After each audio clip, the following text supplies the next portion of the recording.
These are the real-life Powerpuff Girls, and their story is purely horrifying. In 1958, deep in an isolated lab in Nevada, the U.S. government launched Operation Bluesome, spearheaded by a peculiar scientist named Clyde Pickle.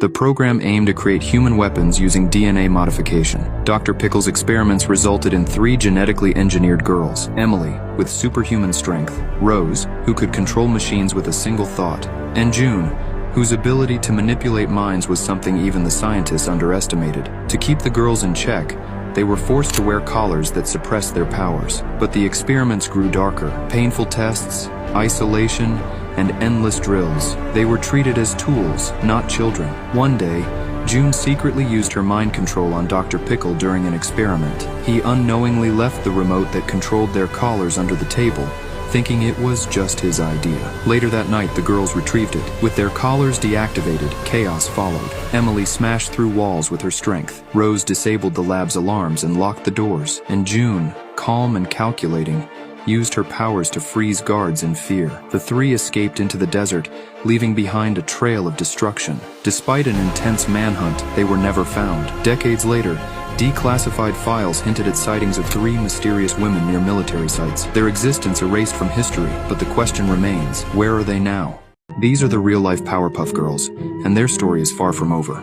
After vanishing into the desert, Emily, Rose, and June uncovered a horrifying truth. They weren't alone. Deep inside the facility, there were dozens of other children, subjected to inhumane experiments. The girls couldn't abandon them. For years, they operated in the shadows, gathering information, tracking the scientists, and studying every detail of the labs. Their mission wasn't just escape, it was rescue. It was about revenge. The girls set their sights on Site Echo, a massive underground facility buried beneath the Colorado mountain range. Late one night, they put their plan into motion. Rose plunged the facility into total darkness, seizing control of its systems. Emily led the charge, tearing through steel doors like they were paper and neutralizing guards with effortless strength. June, calm and calculating, silenced every scientist in their path, erasing their memories of the girls entirely. But when they reached the heart of the facility, what they found was beyond horrifying. Rows of children trapped in stasis pods, their energy siphoned to power deadly weapons. June whispered softly to the frightened children,